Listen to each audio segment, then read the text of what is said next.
I showed this game because after move 12, Kasparov comes up with an amazing queen sacrifice and he eventually wins the game, after Kramnik resigns. So, we have d4 by Kramnik, knight to f6, c4, and g6, so the King's Indian defense, knight to c3, bishop to g7, and e4. So now from here, you would like to play d6 because you don't want e5 attacking the knight. Then the knight will have to move back to a square like g8. Now we have d6, knight to f3, and castles, Kasparov. Bishop to e2, and we have 5. d5 closing the position, and we have a5. Bishop to g5, and h6, kicking away the bishop. So the bishop can retreat, or the bishop can keep this diagonal. So the bishop plays h4. So Kramnik plays h4, holding the bishop on this strong diagonal. And we have knight to a6. Kingside castling by Kramnik, and we have bishop to d7 by Kasparov. Knight to d2, manoeuvring the knights, trying to get it to the other side of the board, to a square such as b3. And it can target this pawn, but now the knight has come to c5. And now we're at move 11. And Kasparov comes up with his plan. You can see in this position that this pawn is undefended, only by these knights. But he comes up with an amazing idea after b3. So the knight is undefended, and he plays the stunning move. Knight f takes on e4, and this is the position of the thumbnail. He leaves the queen undefended, and he attacks both of these knights. So Kramnik straight away goes for bishop takes on d8. Now we have knight takes on c3 with an attack on the queen and bishop. So Kramnik plays queen to e1. Now rook f takes on d8. So Kasparov regains his piece and he's down the exchange. He has a knight and bishop for the queen. But this is still winning for white. But he has two very strong knights and his position is much better. Now, Kramnik allows him to take this pawn, a2, by playing rook to c1. So Kasparov goes for it. Knight captures on a2, rook to a1, and knight to b4.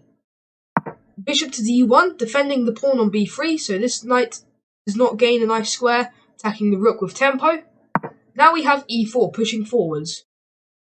We have rook back to b1, and rook to e8. Queen to e3, and f5, so these pawns are very fast, pushing forwards through the board. h4, so now opening up the king side, and we have rook to f8. g3, and stopping any ideas of f4, and rook a to e8, so indirectly attacking the queen, and these two rooks are monsters, so very strong. And this bishop is like extremely strong on this dark square diagonal, and he can come up with a move like f4, make this bishop very strong, so his position is extremely strong, especially with these knights as well, attacking queen side. Now we have king to g2, and knight b to d3, so now the two knights are paired up, connected, and we have rook to g1. He comes up with his idea, so the bishop is extremely strong, as well as this bishop. Now we have g captures on f4, rook captures on f4, and h5. Kasparov closes the position with g5, and rook to f1. Rook to h4, so attacking this pawn, trying to gain more material. And we have rook to h1, asking for trade, and defending the pawn. We have rook to f4, rook back to f1, so now Kramnik and Kasparov go through repetition. But now Kasparov comes up with a better idea, rook e to f8.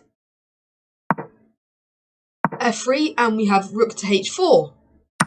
F captures on e4. Knight to f4 with check. King to g1, and knight c to d3. e5, and knight captures on e5. And now we have the rook to c1 move, so trying to get these pawns up the board. h3, attacking the queen. And now from here, knight to f3 was played by Kramnik. And g4, so now this knight captures on e5. and he gives up the queen again. So Kasparov captures on e3 with the rook, and now Kramnik takes on d7 with the knight, and we have knight h4 check. And you can see in this position they both have the rooks, and they both have a bishop and a knight, bishop and knight. But who would you rather be in this position? Although Kasparov is up 2 pawns, take away that advantage, the position for Kasparov is a lot stronger. Now we have the move g2, rook captures on f1, king takes on f1 is pretty much forced, and g3. This pawn marches up the board, trying to get to that g1 square to promote into a queen.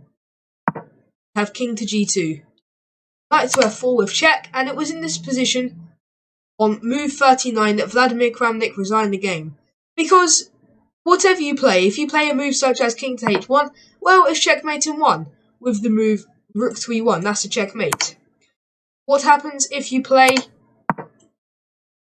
g1? King to g1, the same idea. Rook to e1 is checkmate. So, in this position on this move, if king to f1, which is the best move, it's still mate in 7 because you push forwards g2 with check. And now, if the king moves to g1, then you can finish off the game. Rook to e1 with check. And now, after the king escapes, h2 is queen promotion. So, queen to g1 equals checkmate. So hopefully you've enjoyed this video on Kasparov's sacrifice of queen on move 12. Please remember to like this video and subscribe.